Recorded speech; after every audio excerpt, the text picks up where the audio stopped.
వాస్తవాలు, అందులో ఎన్ని కష్టాలు ఉన్నాయి, నష్టాలు ఉన్నాయి, వాళ్ళు కూడా తెలుసుకుంటే కోఆపరేషన్ చేస్తారని చెప్పి ఆ పారదర్శకంగా డాష్బోర్డ్ పెట్టడం జరిగింది. అండ్ వన్ టైం అన్నమాట దాదాపు 6-7 లక్షల కోట్లు అన్నమాట గ్రౌండింగ్ అయ్యే పరిస్థితి ఉన్నప్పుడు అన్నమాట జగన్మోహన్ రెడ్డి గారు ప్రభుత్వం వస్తుంది. నిజంగా ఒక డార్క్ ఏజ్ అని అనొచ్చు ఆంధ్రప్రదేశ్ 2019 నుంచి 24 వరకు. ఎందుకంటే ఈ మధ్య వైట్ పేపర్స్ ప్రిపరేషన్ లో కూడా అడ్మినిస్ట్రేషన్ ఎట్లా నడిచింది, ఇంటర్నల్స్ ఏ విధంగా ఉన్నాయి అనేది చూస్తే నిజంగా డార్క్ ఏజెస్ అని చెప్పేసి అనాలి. ఎందుకంటే ఒక పాలకుడు ఎట్లా ఉండకూడదు అన్న దానికి బెస్ట్ ఎగ్జాంపుల్ అన్నమాట జగన్మోహన్ రెడ్డి అని అంటాను. ఎందుకంటే never should A person like Jaganmohan Reddy should be given public office అంటాను. ఎందుకంటే కపుల్ ఆఫ్ జనరేషన్స్ నష్టపోతాయి, అంత డ్యామేజ్ చేశారనమాట. ఎందుకంటే చూస్తున్నాం పేపర్లు కూడా. కొన్ని సింపుల్ 1-2 ఎగ్జాంపుల్స్ చెప్తాను ఇన్వెస్ట్మెంట్ వచ్చే ముందన్నమాట. ఏ అగ్రిమెంట్ అని చెప్పేసి పవర్ అనమాట సోలార్ ది సైన్ చేశారు. దాదాపు అందులో 65,000-80,000 కోట్ల మధ్యలో నష్టం వస్తుంది. ఆ అగ్రిమెంట్ సైన్ చేసినప్పుడు అనమాట ట్రాన్స్మిషన్ ఖర్చులు కానీ ఇవన్నీ దృష్టిలో తీసుకోకుండా. అండ్ గవర్నమెంట్ రావటం 2019లో ఏం చేశారండి, సిపిఏలు క్యాన్సిల్ చేశారు. కాబట్టి వచ్చే కంపెనీలకి ఇన్వెస్టర్ కాన్ఫిడెన్స్ అనేది పోయింది, పాలసీ కంటిన్యూటీ అనేది ఉండదు అనేది అప్పుడే అయిపోయింది.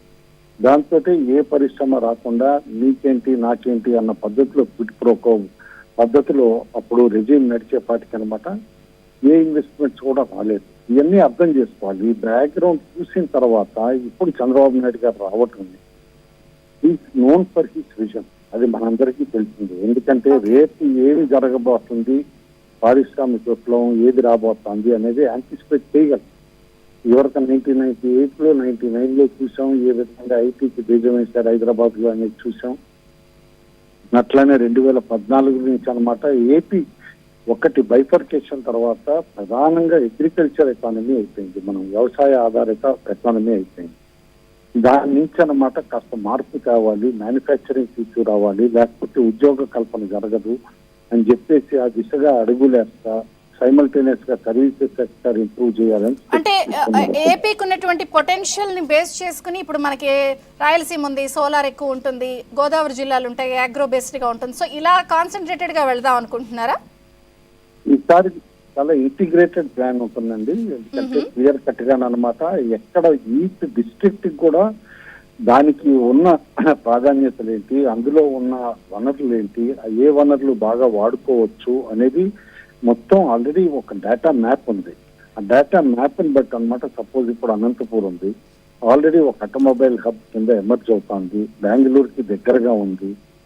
కర్ణాటక సైడ్ అనమాట భూమి రేట్లు కూడా బాగా పెరిగినాయి కాబట్టి మన సైడ్ అనమాట ఇండస్ట్రియల్ డెవలప్మెంట్ కి స్కోప్ ఎక్కువ ఉంది, అక్కడ అది లెవరేజ్ చేసుకోవాలి. సేమ్ థింగ్ చిత్తూరు సైడ్ వస్తే కనుక చెన్నైది లెవరేజ్ చేసుకోవాలి, ఇటు కర్నూలు సైడ్ ఇటు సైడ్ వస్తే హైదరాబాద్ ని లెవరేజ్ చేసుకోవాలి.